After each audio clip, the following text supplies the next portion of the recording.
মঙ্গলবার সকালে দুর্গাপুর ব্যারেজে দামোদর নদে ছট পুজোর পূর্ণ স্নান করতে এসেছিল বছর 16-র শনি তাঁতি। হঠাৎই দামোদরের জলে তলিয়ে যায় শনি। দামোদরের ঘাটে থাকা বেশ কিছু পুণ্যার্থী সেই সময় খোঁজাখুঁজি শুরু করে বছর 16-র শনি তাঁতিকে। খবর দেওয়া হয় পুলিশকে। পুলিশ কেন দেরিতে এলো এই অভিযোগে বাঁকুড়ার বরজরা থানার পুলিশ কর্মীদের ঘিরে বিক্ষোভ দেখায় পুণ্যার্থীরা ও শনি তাঁতির পড়শিরাও।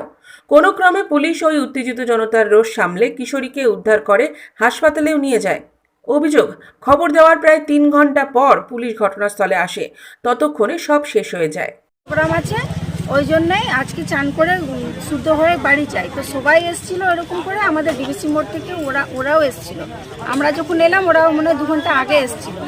তো ওনার মেয়েটা ডুবে গেছে, তখন আমরা জানি না, আমরা শুনতেই আসছি যে ডুবে গেছে। অনেকক্ষণ পরে যখন এদের সাথে দেখা করে আমরা যখন এলাম, আগে যে দেখলাম বউটা বসে আছে, তো ওই বউটাকে দেখলাম যখন, তখন আমি চিনতে পারলাম যে আমাদের ওখানকার গোল্ডেন ক্লাবের আছে। তখন আমি রবিতা সিংকে ফোন করলাম যে আমাদের ওইখানে পার্টিতে যায়, ওই মেয়েটা ডুবে গেছে। তখন উনি বললেন ওর মেয়েটা তো অনেক বড়। বললাম হ্যাঁ, বড় মেয়েটাই ডুবে গেছে। নামটা তো শনি। এরা সব ঘর থেকে বেরিয়েছে, ঠিক আছে। এইবার ঘটনাটা হচ্ছে কি, এখানে যখন বাচ্চা ডুবে গেছে, এরা কি এখন দাঁড়িয়ে গার্ডেনে ঘুরছে না পার্কে? খনি 16+ ছিল, 16+। এখনো আমাদের ছেলে এরা চান করে এখানে ডুবে, এরা করছে। আমাদের নিজের ছেলেরা আমাদের ডুবে খুঁজে বেড়াচ্ছে। আর এখানে ফোন লাগিয়ে কথা বলছে। ওর পুলিশের বডির উপরে নেম প্লেট নাই। হ্যাঁ, আপনি বলছেন নেম প্লেট ওটা লাগাচ্ছে, আপনি বলছেন আমি হাত জোর করছি। এসেছে কি আমাদের 23 নম্বর ওয়ার্ডে একটা কর্মী মেয়ে জলে ডুবে গেছে।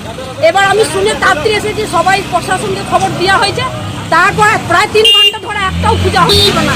আর সঙ্গে সঙ্গে জেনে গেছি যে পুরো প্রশাসন আসবে, তারপর খুঁজে করেছে। এবার মেয়েটা মারা গেছে। আসন্ন দীপাবলি ও ছট পুজো উপলক্ষে 24 ঘন্টা লাইভের সকল দর্শক বৃন্দকে জানাই প্রীতি ও শুভেচ্ছা। সবাই সামাজিক দূরত্ব বজায় রেখে সুস্থ থাকবেন, ভালো থাকবেন ও আনন্দ উপভোগ করবেন।